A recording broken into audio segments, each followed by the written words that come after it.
अब हम देखते हैं स्टेटस एपिलेप्टिक्स के बारे में। ये एक कंडीशन है जहां पे पर्सन में 30 मिनट या उससे ज्यादा टाइम तक के लिए सीजर रहता है।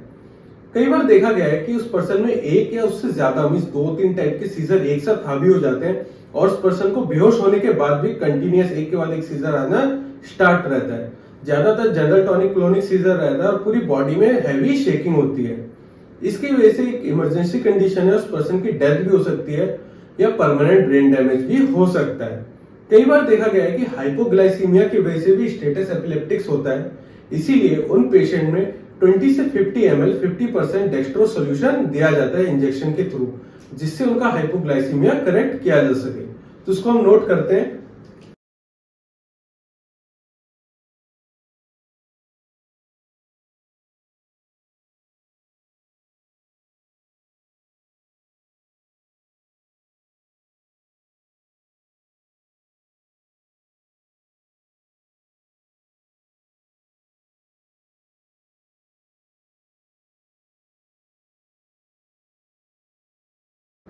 तो ये हो गया आपका स्टेटस एपिलेप्टिक्स। यहाँ पे होता क्या है, एक पर्सन में 30 मिनट या उससे ज्यादा टाइम तक के लिए भी सीजर रह सकता है।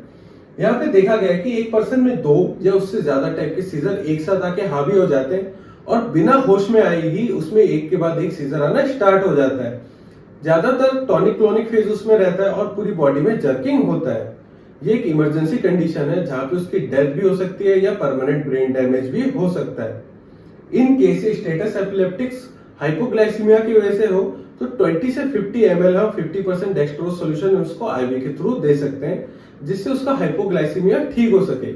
तो उसको आप नोट कर लीजिए। उसके बाद हम देखेंगे क्या ट्रीटमेंट अप्रोच है स्टेटस एपिलेप्टिक्स का। अब हम देखते हैं स्टेटस एपिलेप्टिक्स का ट्रीटमेंट अप्रोच।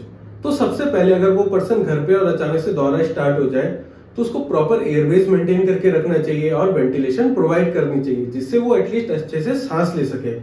इसके बाद आता है ड्रग्स। तो पहला ड्रग है हमारा लोराजिपाम, ये ड्रग ऑफ चॉइस भी है। इसके बाद आता है डाइजिपाम, उसके बाद आता है फॉस्फेनिटोइन। तो ये कुछ ड्रग है। इन केस जैसे फॉस्फेनिटोइन या लोराजिपाम काम ना करे तो दूसरे ड्रग जैसे मिडाजोलाम या प्रोफोल, ये ड्रग दिए जाते हैं जिससे उसको कंट्रोल किया जा सके। तो इसको नोट करते हैं हम सबसे पहले।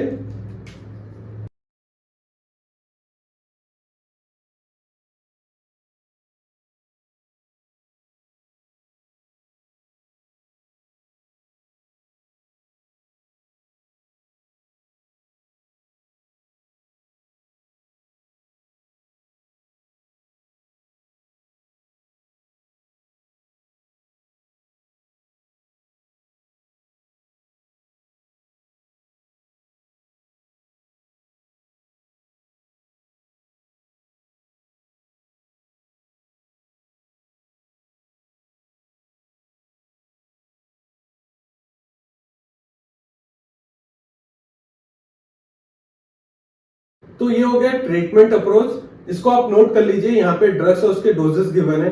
इसके साथ साथ हमने डिस्कस किया था कि कुछ ऐसे केसेस भी होते हैं जहाँ पे लोराजिपाम एंड फॉस्फेनिटोइन काम नहीं करते। तो इस केस में क्या होता है, जैसे हमने ड्रग दिया और 40 मिनट या उससे ज्यादा टाइम हो जाए फिर भी वो ड्रग काम ना करे, तो इन सब केसेस में मिडाजोलाम या प्रोफोल जैसे ड्रग्स दिए जाते हैं। तो इसको आप नोट कर लीजिए। इसी के साथ साथ हमारा एपिलेप्सी चैप्टर कंप्लीट होता है। Thank you.